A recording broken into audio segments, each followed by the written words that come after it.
Welcome back to this special show, Rajan's Last Policy. We are not only analyzing Rajan's last policy, but also the entire 3-year term leading up to this last policy and the achievements and the shortcomings of this electric 3-year term by this iconic Reserve Bank governor. I've been speaking with Leo Puri, Nilesh Shah, Jayesh Mehta, Mohandas Pai, Siddharth Sanyal, Sanjay Nair, and in a bit we'll be also joined by Mrs. Bhattacharya. Of course, DK Joshi of CRISIL is also with us. Well, actually, let's first listen to what Rajan himself said about the NPA issue before we get one more word from Mr. Pai. We are comfortable with the recognition process that banks have certainly taken a lot of steps. Some banks, as I've said publicly before, have taken more steps than we required them to take. And so the culture of cleaning up seems to be well embedded, as well as a culture of recovery on some of the loans.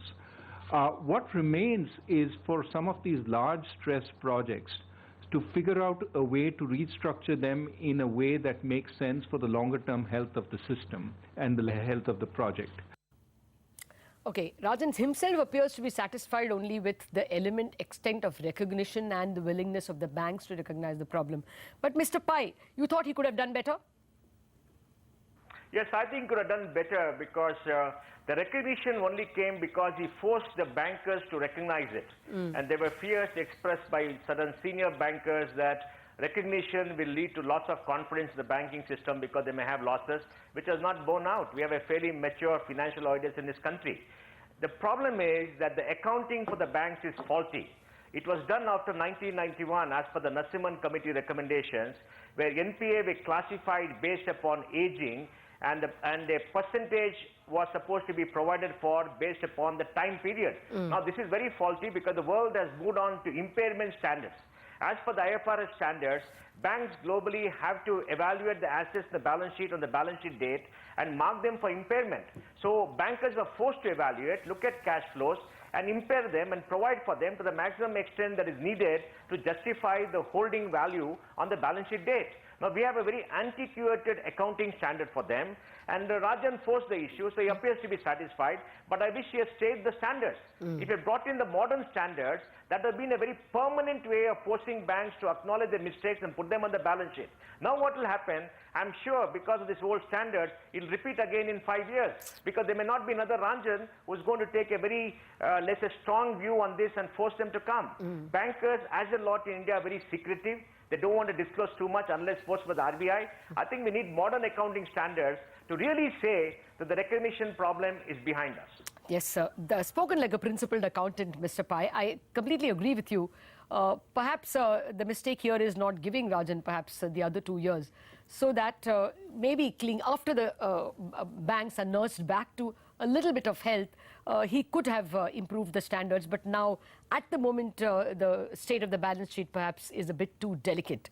Well, we have only a last few minutes to take your verdict of the Rajan era. And I think one of the seminal contributions clearly is the institutionalization of inflation, on which I didn't get your vote. So let me go across to every one of you. Mr. Joshi, do you think that the battle against inflation is now entrenched in the system? What marks would you give to the Rajan era for the anti-inflation fight? Well, I don't think I'll give him marks, but I would definitely say that I think as far as modernization of monetary policy is concerned, via inflation targeting, via monetary policy framework, I think whether he's there or not, I think the system is in place which will ensure, and even now government has also ratified that. So I think there is a system in place which will ensure that inflation stays within that bound, and I think the central bank will be solely focusing on that now. Okay. Your take, Siddharth, if you have to check out which would be Rajan's most important contribution, what would that be? Would that be the monetary policy framework at all? I would go with something else. I would possibly say the way he infused a strong degree of stability for the Indian currency at a very difficult juncture of late 2013. That was possibly a huge win for him and for RBI and the country for the last 3 years. I'd put my bet on that. As regards the inflation targeting, I think RBI always historically continue to put a lot of emphasis on inflation. Going ahead, also, I have no doubt it will continue to put emphasis on inflation. Rajan definitely brought in a degree of system here, but at the same time, I think the WPI versus CPI debate is still not completely settled. We need the jury is still out, and the MPC part, we are looking at it with a lot of hope. But the strength of MPC will really be the quality of it, and to maintain it year after year. Only time will tell how successful that model is. Well, I probably have to beg to differ on the CPI part. Now that the Reserve Bank will have to target a level of inflation which will be given to it by the government is written into the Reserve Bank Act. You cannot have a Reserve Bank governor saying, I will rather target WPI or I will rather target an average of WPI and CPI. No, you don't have that option. It's written into the law. Perhaps the agreement that it be raised, at the moment 6 to 2% can become probably 6 to 4% or, 7 to 5%. That may be done, but if you want to change it from CPI to some other anchor, the Reserve Bank of India Act will have to be amended. That appeared pretty clear. Am I right, Mr. Puri? Yes, no, I think what I would say is that he's brought a level of rigor and accountability to the process of monetary policy, and in that context, inflation targeting. Inflation per se is neither, it's not good or bad, and I think one of the lessons he leaves behind is that you need to be fact-based. You need to have a dialogue around this which recognizes the political criticality of inflation as a target, and in a way concedes that to the executive. And yet at the same time, he did, I think, strike a remarkable jugalbandi in that sense with the Ministry of Finance that I think people underestimate how much support there has been for this agenda. So the rigor, the accountability, and raising the quality of understanding around how you conduct monetary policy, and in that context, positioning inflation targeting at the center of it, I think is where he has taken us forward, and it will be a lasting legacy for us. Whether we have won the battle against inflation will be determined, as always, by political exigencies. But that does not, for me, take away the incredible contribution to the rigor and accountability he's brought. Oh yes, like I guess liberty, the fight against inflation is also to be won by eternal vigilance. I take your point on that. Yes. Well, actually, we have just the last 3 or 4 minutes to get your opinion. So maybe it would be best to grade him on a scale of 10. Let me start with you, Mr. Pai. On a scale of 10, the Rajan era, though of course there are still 28 days left. Lata, I would say 9, and I want to make a statement. The statement is, Lata, for the last 30 years, the savers of India, the largest group of people in this country, have been impoverished by high inflation, and they have not got a consistent real rate of return on bank deposits. They have been devastated, and money has transferred to a set of cronies who borrow more money and do the NPA problem. I think he said it right.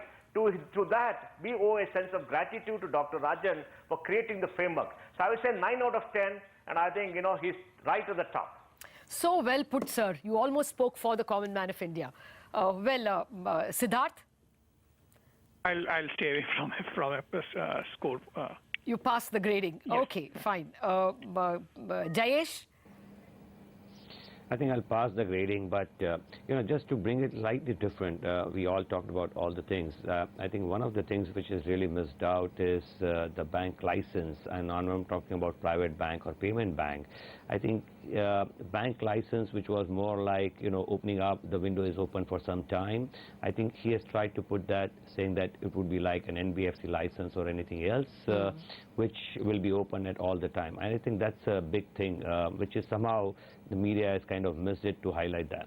Okay. No, I did write an edit on that, and I completely take your point. It is not just putting it on tap and not making it a decadal thing, but also not creating any ruckus in the market because of that.